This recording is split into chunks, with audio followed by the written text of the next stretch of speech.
पढ़न्ते सुनन्ते सिखन्ते परम धाम पावन्ते सही। नेकर्मी निराधार निर्भय सदा महासुखं। अमरलोक महिमा ग्रंथ है। श्लोक में महाराज फरमा रहे हैं, पढ़न्ते सिखन्ते सुनन्ते।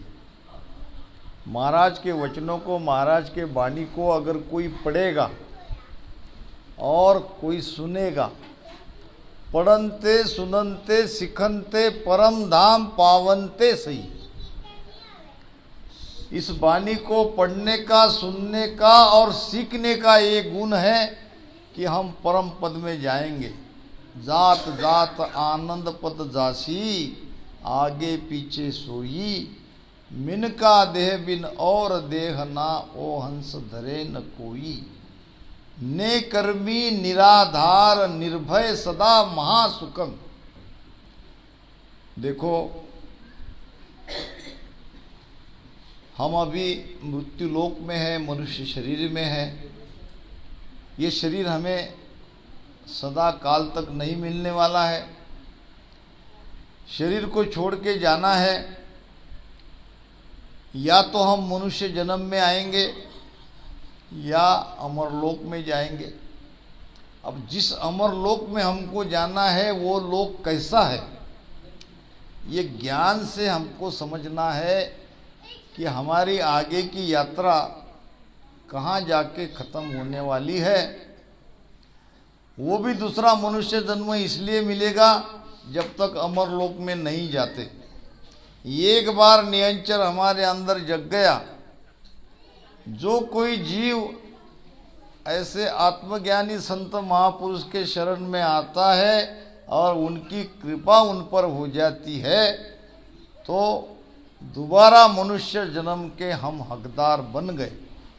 आत्म का गुरु शिष्ट में ताके सन्मुख होय, ताके सिर नहीं खून रहे ब्रह्म लग कहूँ तोय। ब्रह्म लग कहूँ तोय जन्म ऊंचो घर पावे। बुद्ध प्रवीण धनपूर राव होए जग में आवे। सुखराम कहे फिर दोय जन्म सुख पावे कहूँ तोय। आत्म का गुरु शिष्ट में ताके सन्मुख होए। जो कोई ब्रह्मवेत्ता संत के शरण में आया, जिस संत के अंतर कुदरत कला जगी है, नियंचर जगा है और नियंचर के साथ उनकी यात्रा पूरी हो चुकी है, ऐसे संत महापुरुष के शरण में हम आ गए। उनसे भेद ले लिया और भजन करने लगे। भजन करते करते हमारे अंदर नियंचर जाग गया। नियंचर जगना चाहिए, केवल राम राम भजन करने से नहीं जमेगा काम। कैसे भी करो, 5 मिनट करो, 10 मिनट करो, इससे नहीं होगा। जागे नावत नथर हरियो, जद तद केवल पासी। लाका गुना खून पड़ जावे, तुई मिन खा दे ही आसी। ये महाराज के अटल वचन है। जाग्यो नाव तन थर हरियो। जब आपका शरीर धूजने लगे, राम राम भजन करने से शरीर कांपने लगे, धूजने लगे, हिलने लगे, ये प्रमाण है नियंचर जगने का। अब ये नियंचर जगते ही आप दोबारा मनुष्य जन्म के उसी पल में हकदार बन गए। जाग्यो नाव तन थर हरियो जद तद। जद तद का मतलब जब कभी जाना है तो हम आनंद लोक में ही जाएंगे, केवल पद में ही जाएंगे। और जब तक आनंद पद में नहीं जाएंगे तब तक मनुष्य जन्म पाते रहेंगे। ये अटल वचन है महाराज की। 3 जन्म तक की बात महाराज ने वाणी में कही है। आत्म का गुरु शिष्ट में ताके सन्मुख होए। अब जो कोई सदगुरु के शरण में चला गया, उनके सन्मुख हो गया, तो बाकी का काम सदगुरु करेंगे। आपको तो केवल समर्पण करना है। अब गुरु जो आज्ञा देते हैं वो आज्ञा का पालन करना है, बाकी सारा काम गुरु करेंगे। कहते हैं कि शरणों सदगुरु दयाल को, मुख हृदय हरि नाम, नित पत संगत साध किया, जीवन मुक्त सुख राम। 3 बातें हमें करनी है और चौथी कृपा से हो जाती है। कौन सी 3 बातें? शरणों सदगुरु दयाल को, सदगुरु दयालु है, सदगुरु के शरण में जाओ। दूसरा काम, मुख हृदय हरि नाम, केवल जिब्या से नहीं, हृदय से ये राम राम का रटन करना है। जीभ पे प्रेम के साथ में राम राम का दोनों श्वास में निरंतर सिमरन करना है, ये दूसरा काम। तीसरा काम, नित्य प्रति संगत साध किया, जितनी मिले जैसी मिले वैसी संगत करते जाओ। हमारे भाई साहब बैठे हैं सोनी जी, वो आ ही रहे थे सत्संग को, थोड़ी देर सत्संग सुनेंगे और वापस आ जाएंगे। तो कितना ऊंचा भाव है, पूरे परिवार को, अपने बेटी को, सबको लेके सत्संग के लिए वो आए। वो तो संयोग ऐसा हुआ, हमारी मुलाकात हो गई, उनकी वजह से मैं भी यहाँ आया। तो उनको भी धिन्न है जो मुझे यहाँ तक वो लाए।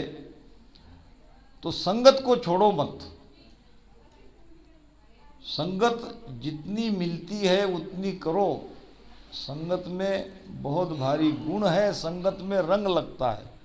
लागे रंग संग सुभाई, सतसंगत शिव में सिरधारा, खान पान बिसरावे सारा, निस्दिन जू सतसंगत होई, पांचों अंग पलटे सोई। हमारे स्वभाव पलट जाता है। ये 5 अंग, 5 इंद्रिया के 5 प्रकार के स्वभाव, इंद्रिया बहिर्मुख है तो इंद्रिया भीतर में अंतर्मुख हो जाती है। निस्दिन सत्संग करते रहने से, एक सत्संग भीतर की है, एक सत्संग बाहर की है। ये तो बाहर की सत्संग है, एक संगत है भीतर की, शब्द के साथ सुरती की। बाहर की सत्संग भीतर की सत्संग को लिए सहायता करती है। नित प्रति संगत साध किया, आज जीवन मुक्त सुखराम। चौथी बात, सदगुरु सुखराम जी महाराज कह रहे हैं कि जीते जी मैं तुम्हें मोक्ष में ले जाऊंगा। 3 काम अगर हम करते हैं तो चौथा काम सदगुरु पे छोड़ दो, वो जीते जी आपको परम धाम में पहुंचाएंगे। तो वो देश है नेकर्मी निराधार निर्भय सदा, वहाँ कोई कर्म नहीं, निराधार है। अभी तो हम आधार से है। पाचू बसे देह के आसे, देह पवन आधारा। ये 5 तत्व का शरीर श्वासा के आधार से है। श्वासा खत्म हो गई तो हमको जाना पड़ेगा, यानी अभी हम निराधार नहीं हैं, मगर ऐसे देश में हम जाने वाले हैं जो निराधार है, निर्भय सदा। यहाँ भय है, क्या भय है यहाँ? अगर 2 बातें मृत्यु लोक में नहीं रहती तो मृत्यु लोक ही हमारे लिए अमर लोक बन जाता। 2 बातों का अभाव के कारण हमको ये राम राम भजन करना पड़ रहा है। देखो वो 2 बातें कौन सी है?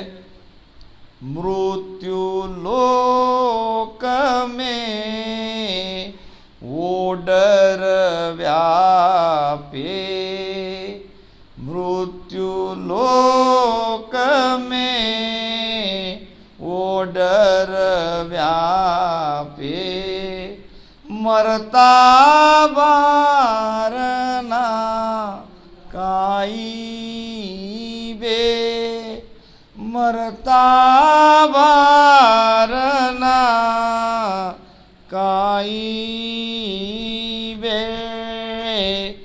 इंद्रिया सु सुख होवे नहीं पूरन, इंद्रिया सुख होवे नहीं पूरन, चाय बहुत घट जागे बे, चाय बहुत घट जागे बे, सर्व दुखी लो, सर्व दुखी लो, सर्व दुखी लो, सर्व दुखी लो, तन धर सुखियान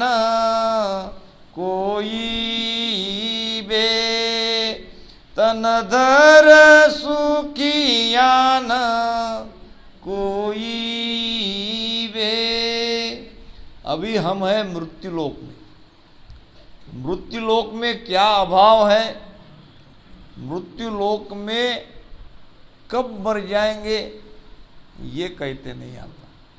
मृत्युलोक में ये डर व्यापे, मरता बारन काई भी।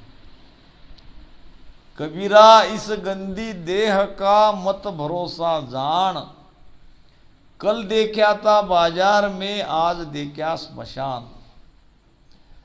कब यहाँ से हम चले जाएंगे इसका पता नहीं। वो तो अच्छा है कि कब जाने वाले हैं इसकी जानकारी हमें नहीं है। अगर जानकारी रहती तो अभी से ही खाना पीना छोड़ देते। वो तो पता नहीं है, जाने को तो कल भी जा सकते हैं, मगर आज तो आनंद से जी रहे हैं। ये पता नहीं, इसके कारण थोड़ा तो सुख है। तो एक दुख है, एक डर है मृत्यु का, सबके पीछे लगा है। और दूसरा है इंद्रिया का सुख, उसमें तृप्तता नहीं आती। इंद्रिया सुख हुए नहीं पूरन, चाय बहुत घट जागे वे। यानी चाहना मिट्टी नहीं, इंद्रिय का सुख पूरा होता नहीं।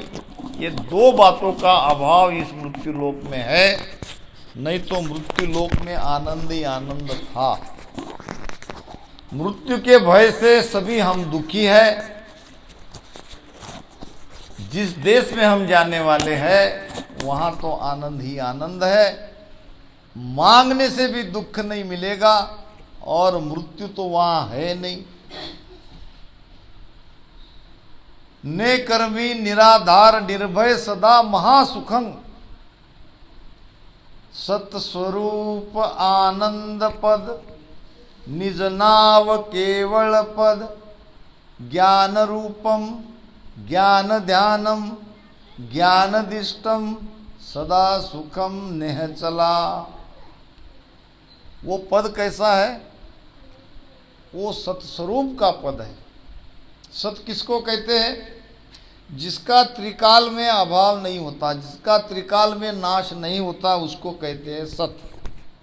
कल भी था, आज भी है और आगे भी रहेगा, इसको कहते हैं सत।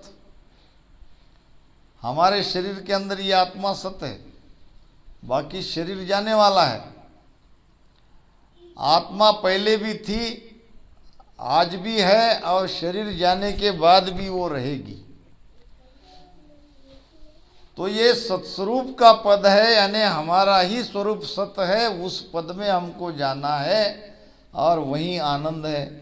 सत्स्वरूप आनंद पद, निज नाव केवल पद। उस केवल पद में जाने के लिए निज नाव जगना चाहिए। ये राम नाम से सांसों सांस में जो कोई प्रेम से सुमिरन करेगा, सदगुरु कृपा से उनके घट में निज नाम की जागृति होगी। अब निज नाम क्या है? निज नाम का निर्णय महाराज ने किया है, निज नाम मुख में नहीं भूप आवे, ज्ञान गम सोझ गत नाय पावे। निज नाम मुख में नहीं भूप आवे। राजा के संवाद में राजा चंदूलाल को महाराज ने समझाया है, हे राजा, ये निज नाम क्या है इसका वर्णन मुख से नहीं किया जाता, उसको वाणी से वचनों से समझाया नहीं जा सकता। निज नाम मुख में नहीं भूप आवे, ज्ञान गम सोज गतनाए पावे। कितना भी हम ज्ञानी बन गए, शास्त्रों को और पुराणों को, वेदों को कितना भी हमने पठन कर लिया, फिर भी निज नाम की प्राप्ति नहीं होगी। कैसे होगी? तत्रूपी गुरु की दिल मेहर भाई, निज नाम जाग्या शिष तन माई।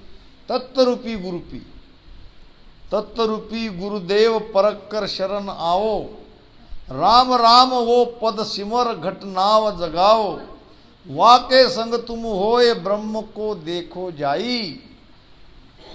महाराज कहते कि ऐसे ब्रह्मवेत्ता संत के शरण में जाओ, उनकी दिल की मेहर चाहिए, उनकी मन की मेहर से काम नहीं चलेगा, उनका निजमन रिझना चाहिए, तब हमारे घट में निज नाम की जागृति होगी।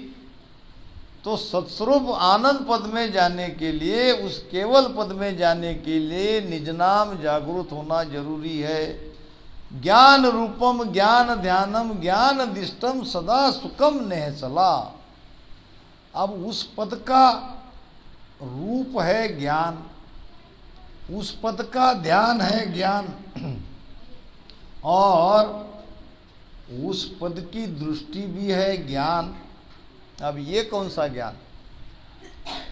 ज्ञान ही कला ज्ञान बड़वा को, ज्ञान रूप रंग जानो, ज्ञान ही खान पान सब सारा, ज्ञान ही देह बकानो। ये ऐसा ज्ञान जहाँ जानने के लिए कोई बाकी नहीं रहा। अब हम कितना भी ज्ञानी बन गए तो कुछ न कुछ छूट जाता है। कोई किस क्षेत्र का ज्ञानी है, कोई किस क्षेत्र का ज्ञानी है। अब कोई विज्ञान में चला गया, विज्ञान का ज्ञाता बन गया, तो दूसरा क्षेत्र उसके लिए छूट गया। यानी तीन लोक के अंदर कोई न कोई ज्ञान बाकी लेना रह जाता है। चौथे लोक में जाने के बाद ज्ञान की परिसीमा, यानी उसके परे कोई ज्ञान नहीं। परमात्मा का ज्ञान हो जाना, भीतर के आत्मा का ज्ञान हो जाना, इससे परे कोई ज्ञान नहीं है। सब पर ज्ञान ज्ञान सो होई, ब्रह्म ज्ञान सम ज्ञान न कोई।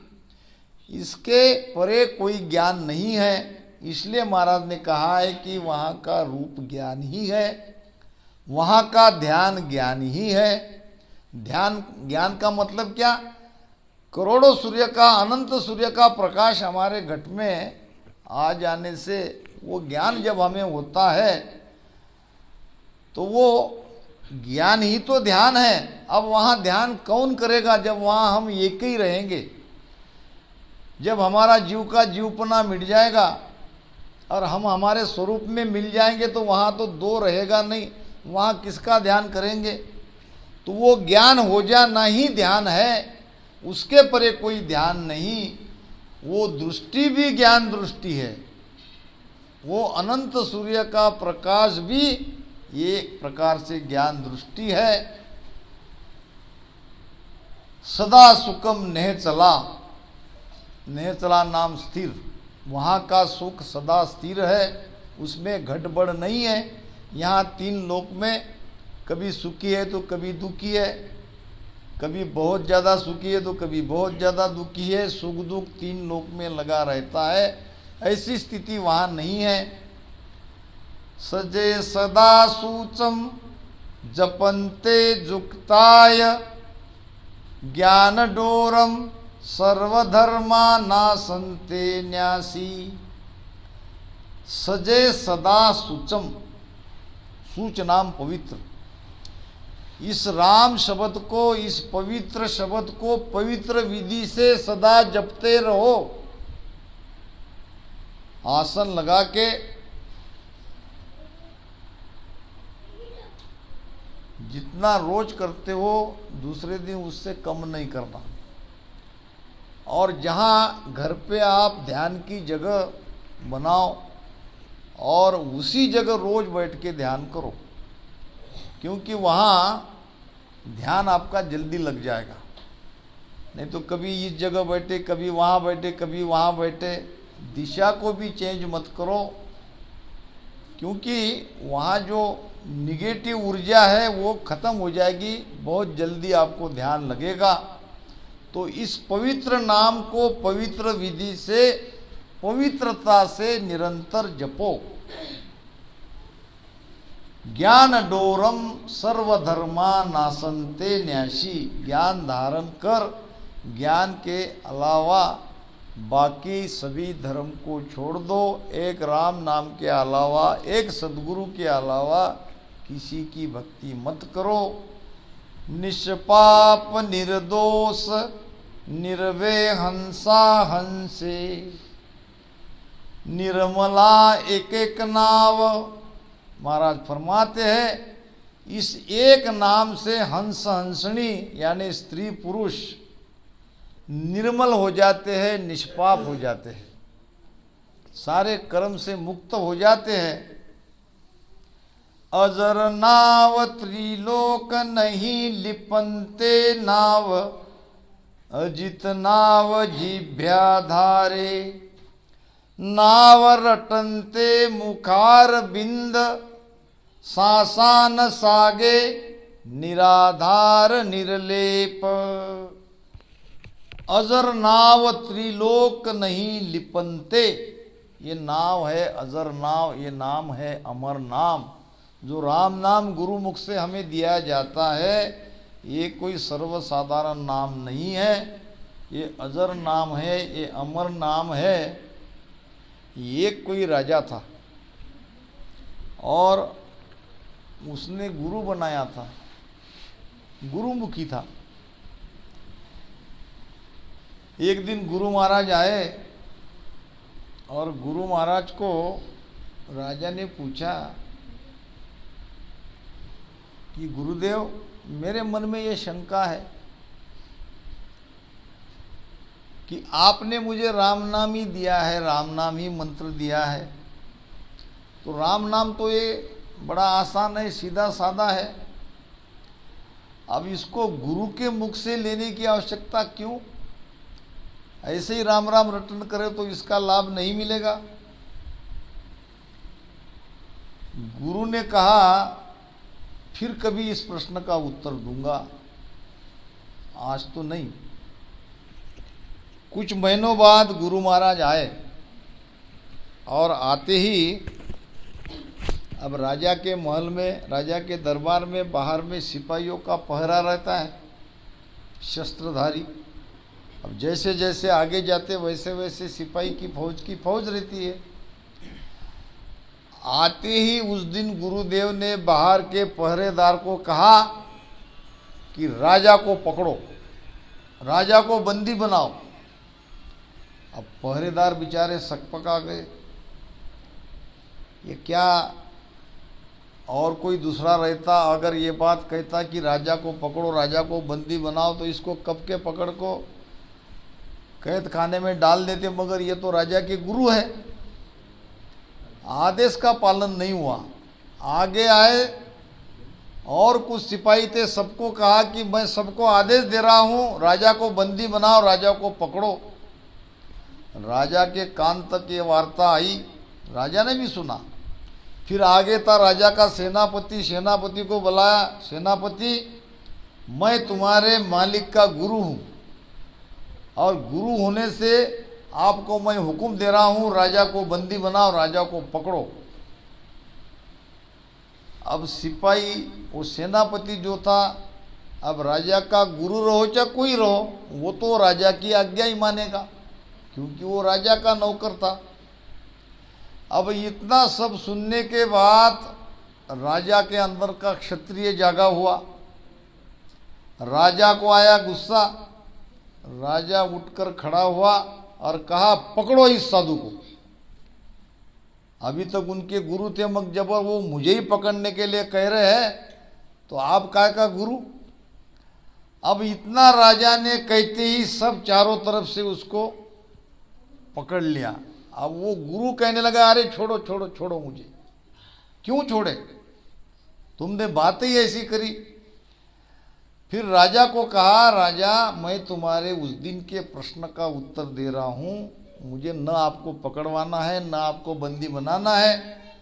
आप उस जवाब मिला कि नहीं, पकड़ो मैंने भी कहा मगर मेरे आदेश का पालन नहीं हुआ। कितनी देर मैंने सब सिपाही को कहा कि राजा को पकड़ो राजा को पकड़ो, मगर मेरी आज्ञा का पालन नहीं हुआ। आपके एक शब्द कहने से सबने मुझे पकड़ लिया। कहने का मतलब आपके अंदर वो पावर है और पावर रहने से आपके शब्द में भी वो पावर है, इसलिए उसका तुरंत पालन हुआ। और मेरे अंदर वो पावर न रहने से मेरे शब्द का कोई महत्व नहीं। तो इसी प्रकार गुरुमुख से जो हम राम शब्द लेते हैं उसमें पावर रहता है। तो इस पवित्र नाम को महाराज कहते हैं, अजर नाम त्रिलोक नहीं लिपनते। तीन लोक में ये सत शब्द लिपायमान नहीं होता, इसका नाश नहीं होता। तीन लोक इस नाम से पकड़ नहीं सकते, ये तीन लोक के परे ले जाने वाला नाम है। अजित नाव जिव्याधारे, इस नाम को कोई जीत नहीं सकता। ये नाम काल को ही जीतने वाला है। अब इसको आप जिव्या से रटन करो। नाव रटनते मुकार बिंद, मुख से इस राम नाम के इस पवित्र नाम का निरंतर रटन करते रहो। सासान सागे निराधार निर्लेप। अब रटना से रटन करते करते सारे संशय सारे दुख तुम्हारे दूर हो जाएंगे और निराधार बन जाओगे। उस निर्लेप जो लिपायमान नहीं है उस देश में पहुंच जाएंगे जिसको हम अमरलोक कहते हैं। अमरलोक महिमा ग्रंथ के कुछ श्लोक को यहाँ मैंने आपके सामने ये महाराज की वाणी का निर्णय किया। आगे तो बहुत बड़ा विषय है। इन्हीं शब्दों के साथ यहाँ वाणी महाराज को विराम देते हैं। राम राम सा। मैं हमारे परम आदरणीय भाई साहब